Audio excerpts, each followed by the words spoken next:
Perhaps symbolically on his bike, not in a car.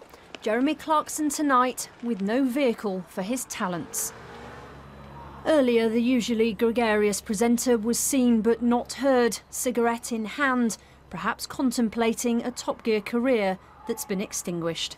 Sadly, I think when you look at the facts of a physical assault against a senior member of staff, with also verbal abuse of the sort that no one should have to put up with, couple that with the fact you have someone who is loved by millions of people around the world, and I have to say I'm a big fan myself. If there was another way through it, I'd like to have found it, but there was no other way through it.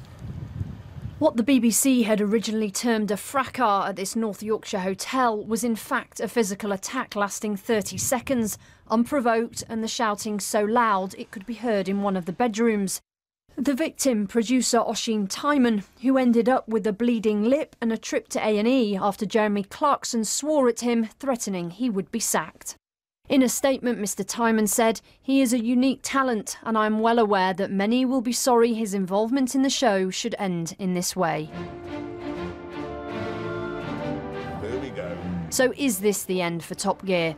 The BBC wants it to continue but accepts that will be a challenge, and co-presenter James May hinted he could be off too. It's a tragedy. I'm sorry that what ought to have been a small incident sorted out easily turned into something big. Will you stay at Top Gear? Well, I don't want to talk about that too much, but I think we're very much, the three of us, as a package. It works for very complicated reasons that a lot of people don't fully understand, so that will require a lot of careful thought. And Richard Hammond tweeted, "Gutted at such a sad end to an era. We're all three of us idiots in our different ways, but it's been an incredible ride together." I believe that this has been handled incredibly badly. I think that Tony Hoare has been put in an impossible position. I don't feel he was left to make any other decision except to fire Jeremy. But that's because how it had been presented to him. The presenter had tried a number of times to apologise to his producer, but Boss is clear there couldn't be one rule for some staff and a different one for others. The reputational damage is to Jeremy Clarkson, not to the BBC.